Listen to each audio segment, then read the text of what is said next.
Keesokan harinya, Rio menikmati pagi dengan berbaring santai di sofa ruang tamu sambil membaca buku alkimia. Ketentraman itu terputus ketika Neville Black, komandan Ksatria Perbatasan Lun, datang dan memberitahu bahwa pembentukan pasukan akhirnya selesai. Latihan di luar kastil bisa dimulai karena kerusakan akibat serangan pasukan kekaisaran sebelumnya jauh lebih parah dari perkiraan hingga memakan waktu lama untuk penanganan.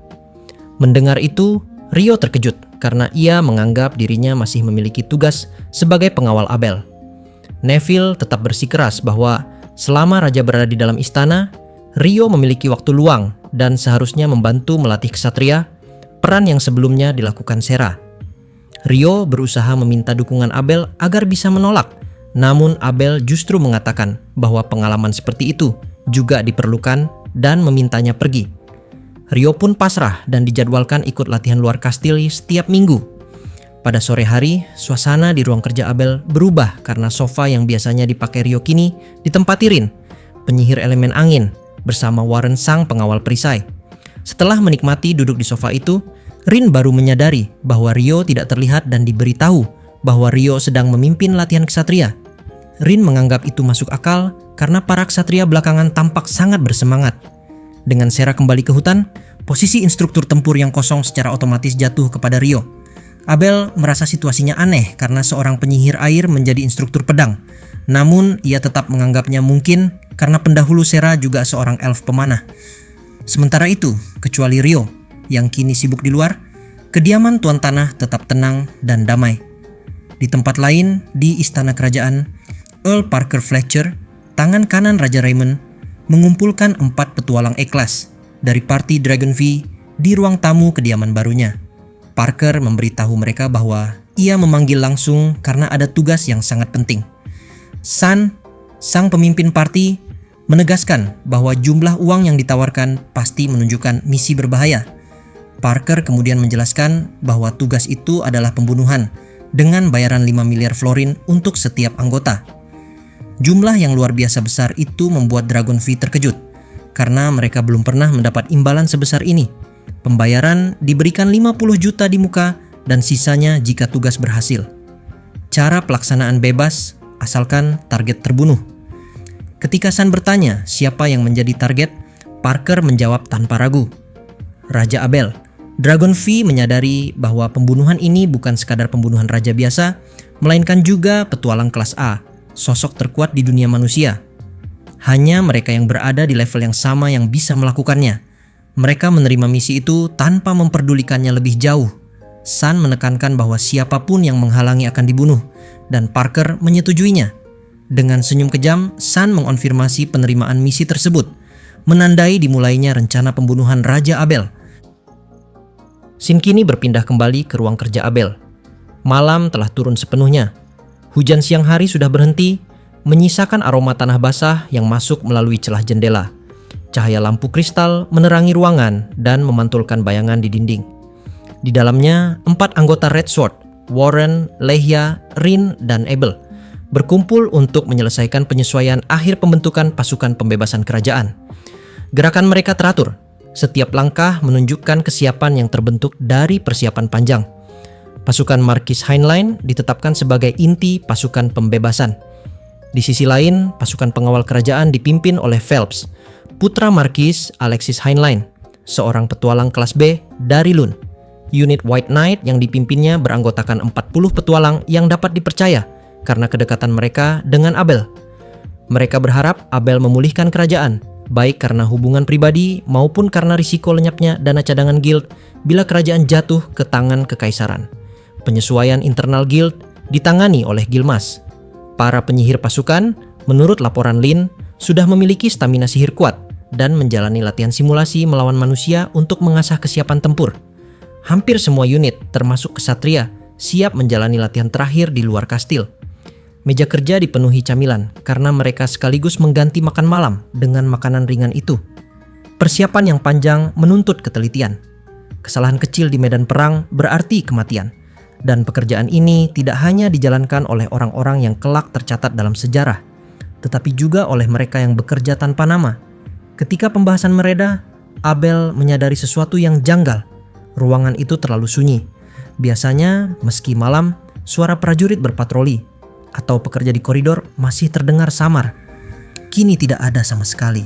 Hening yang tidak wajar menyelimuti gedung. Abel merasakan tatapan dari luar jendela. Ketika ia menoleh, 4 sosok berdiri di pagar balkon. Salah satunya memberi isyarat seolah memang menunggu ditemukan. Abel segera mengambil pedangnya. Warren, Leihya, dan Rin juga bersiap dan mengikuti langkahnya keluar.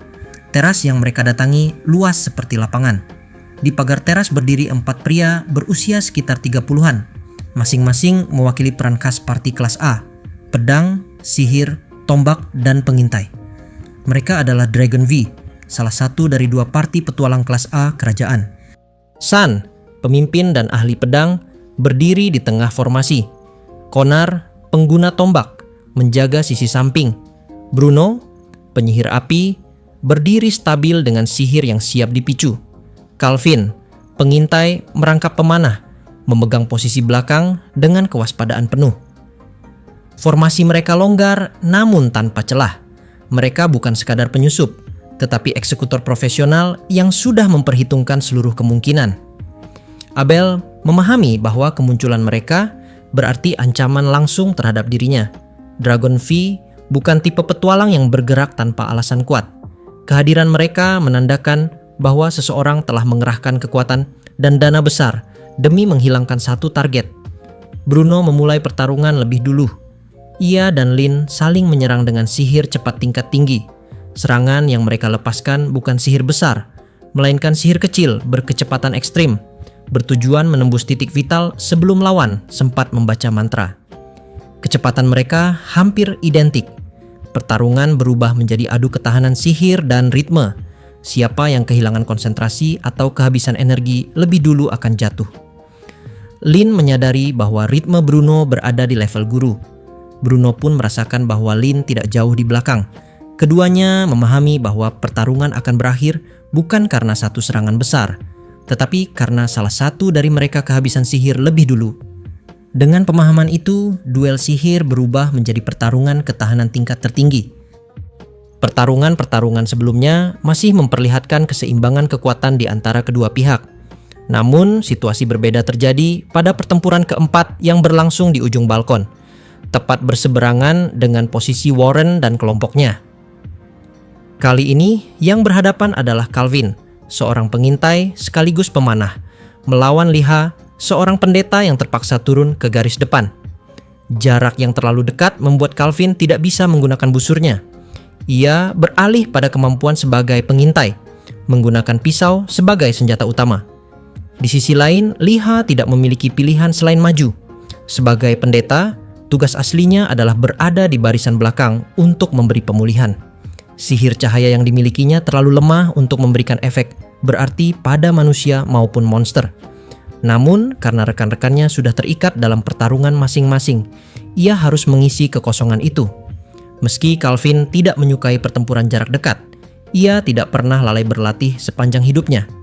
Gerakannya cepat dan efisien, bahkan bisa menyaingi kecepatan pedang San jika ia berfokus pada pertahanan. Ketika melihat teknik tongkat Liha, ia mengakui kemampuan lawannya secara jujur. Ia mengenal reputasi perempuan itu sebagai santap perawan Liha, sosok terkenal di ibu kota, meski tidak pernah mendengar bahwa ia juga terlatih dalam pertarungan dekat. Dari pengamatannya, teknik tongkat itu kemungkinan berasal dari tradisi para Monquil, sebuah kemampuan yang tampaknya dipelajari Liha atas usahanya sendiri setelah menjadi petualang. Setelah menakar kemampuan lawannya secara menyeluruh, Calvin menentukan momen penutup pertarungan. Ketika tongkat Liha melesat ke arahnya, ia memutar tubuh, mengambil jarak seketika, lalu memanfaatkan momentum putaran yang sama untuk menancapkan gagang pisau ke bagian perut lawannya. Serangan itu cukup untuk membuat Liha kehilangan kesadaran dan terjatuh di lantai batu balkon. Calvin memastikan keselamatan lawannya, memindahkannya ke sudut balkon demi menghindarkannya dari pertarungan lain. Ia sendiri tidak kembali bertarung, memilih bersandar pada pegangan balkon sambil mengamati jalannya pertempuran yang semakin memanas. Sementara itu, di sisi lain balkon, benturan senjata antara pedang melawan pedang serta tombak melawan perisai belum menunjukkan arah kemenangan. Namun, pertempuran para penyihir mulai mendekati akhir. Bruno dari kelompok Dragon Wife dan Lin dari Red Sword memiliki tingkat mana awal yang hampir seimbang dan sama-sama berada di puncak kemampuan kelas mereka. Namun, perbedaan kecil dalam efisiensi, kontrol, serta tingkat penyempurnaan teknik sihir mulai memutuskan siapa yang akan bertahan. Lin akhirnya berlutut. Kekuatan sihirnya hampir habis dan kesadarannya mulai kabur. Bruno dengan keyakinan penuh bersiap mengakhiri pertarungan tersebut. Namun bukannya menyerah, Lin justru menegakkan kepalanya dan menolak tunduk. Ia menegaskan pendiriannya sebagai murid Ilarion Barah, menolak memberi jalan bagi penyimpangan yang mengarah pada pembunuhan raja. Bruno dengan ambisi membara menyatakan tekad untuk menyingkirkan Lin Ilarion hingga sang raja demi klaimnya sebagai penyihir terkuat. Namun jawaban Lin justru berupa tawa keras, tawa yang menggema dan mengguncang suasana di balkon itu. Ia menyebut bahwa penyihir terkuat di kerajaan bukanlah Ilarion, bukan dirinya, tetapi penyihir air yang mereka semua kenal. Tawa itu membingungkan Bruno. Ia menganggap Lin mulai kehilangan akal akibat tekanan. Namun Lin memperingatkan bahwa jika ia benar-benar membunuh mereka, maka penyihir air itu akan memburunya hingga ke ujung dunia. Bruno justru terpancing, menganggapnya tantangan yang menarik dan ingin bertemu penyihir itu secara langsung. Pada saat hawa di balkon berubah drastis dan seluruh udara seolah membeku, San serta Abel spontan menarik diri beberapa langkah ke belakang. Mereka berusaha memahami sumber perubahan itu. Seluruh petarung merasakan tekanan dingin yang merayap seperti ancaman nyata. Sebagian bahkan merasakan rasa takut yang belum pernah dialami sebelumnya. Jendela ruang kerja lalu terbuka keras dan sosok penyihir air itu melangkah keluar dengan aura kemarahan yang tak tersamarkan. Kehadirannya saja sudah cukup untuk menggetarkan lantai batu balkon dan membuat seluruh pertarungan seketika terhenti. Abel yang menyadari betul apa artinya kemunculan itu hanya mampu membatin dalam ketegangan. Ia memahami karakter temannya lebih dari siapapun. Ia mengenali nada suara, cara berjalan, bahkan udara yang dibawa penyihir air tersebut. Semua tanda itu memberitahunya satu hal yang sama. Dalam hati, Abel mengumpat dan menyimpulkan bahwa situasinya semakin kacau. Ia mengakui dengan getir bahwa Rio benar-benar sedang marah dan menyadari bahwa keadaan ini jauh lebih berbahaya daripada pertarungan manapun yang tengah berlangsung. Sihir pertama pun dilepaskan oleh Rio. 16. Floating. Circle. Saat itu, 16 lingkaran sihir muncul melayang di sekelilingnya, membentuk formasi yang mengurung seluruh area balkon. Semua orang seketika terperangkap, tubuh mereka kaku oleh tekanan sihir yang tak bisa dilawan. Satu-satunya yang mencoba bergerak hanyalah Calvin, sang pengintai. Namun upayanya sia-sia. Kedua kakinya telah membeku dan terikat kuat di lantai. Sihir selanjutnya pun dilepaskan. Dari masing-masing lingkaran itu, puluhan hingga ratusan tombak es tipis ditembakkan sekaligus, menghujani tubuh Calvin tanpa memberi jeda. Dalam keadaan kakinya tak bisa digerakkan, Calvin masih berusaha menghindar hanya dengan gerakan tubuh dan pisau di tangannya. Kemampuannya itu membuktikan statusnya sebagai petualang kelas A.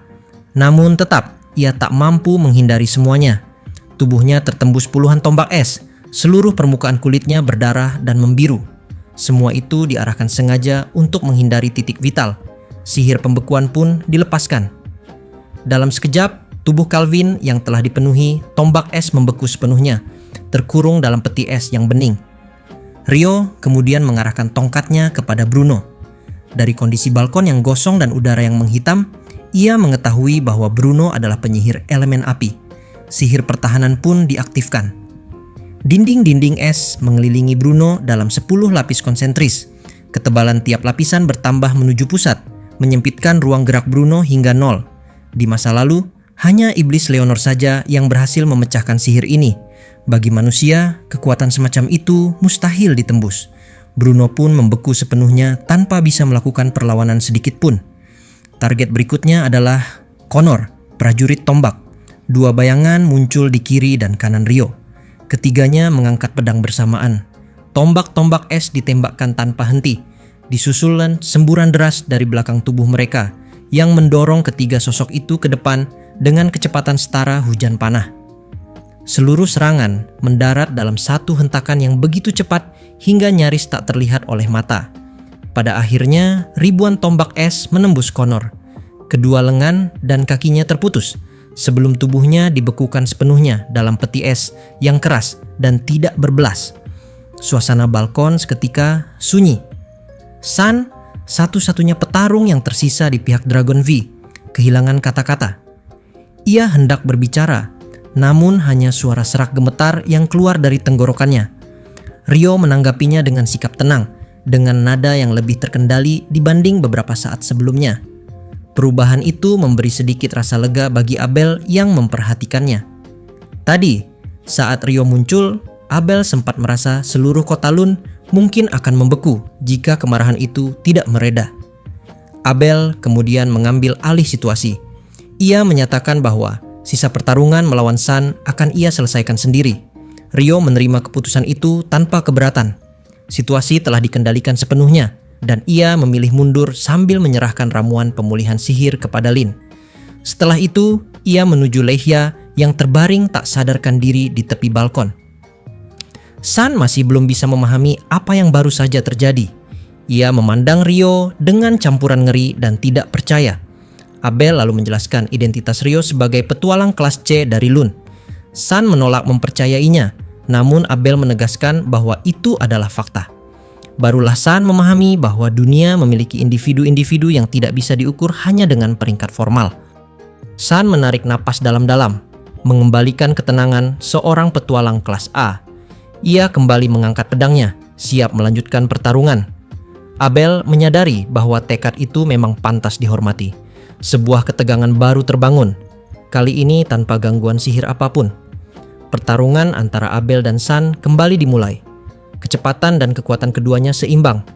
Teknik Sun sedikit lebih unggul, namun kondisi mentalnya jauh lebih rapuh setelah melihat tiga rekannya dibekukan dalam sekejap.